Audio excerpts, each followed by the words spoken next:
want to hit 5 things that can really help you on this faith journey. Congratulations on making the best decision of your life, accepting Christ into your heart. Number 1 is to read the Bible. God gave us the Bible to, get to know Him and in a deeper way and to know His ways and His will. A lot of people say that God's will is His word. So it's His love letter. You could say that, but it's also living and it's active and it's good for reproof. And there's several scriptures out there about what the Bible is, but it gives you life. It's God's written word to you to be able to live this life. There's instructions. People will say it's the basic instructions before leaving earth. The second thing is to pray. We're communicating with Him and we open up our hearts, and it allows us to change when we speak to Him.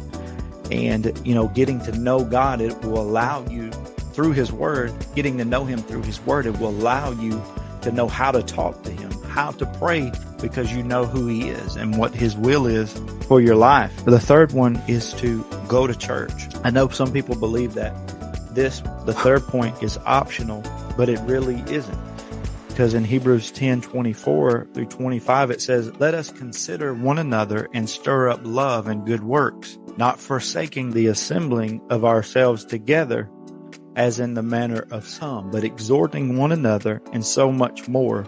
Do it so much more as we see the day approaching, see the day of the Lord, of Jesus coming back." It says, don't forsake the assembling, because you exhort each other, you build each other up. As iron sharpens iron, you come together in a church. So find a Bible-believing church that believes the full counsel of the word that you're reading. Number 4 is to get baptized. It's an outward expression of what happened on the inside. The old has passed, and behold, all things have become new.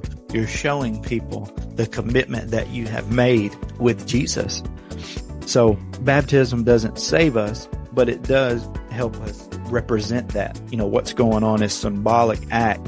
And it says in Romans 6:4, it says, "Therefore we're buried with Him through baptism into death, that just as Christ was raised from the dead by the glory of the Father, even so we also should walk in newness of life." So he's saying that the old is buried and the new, you have risen, you've came up new out of that water.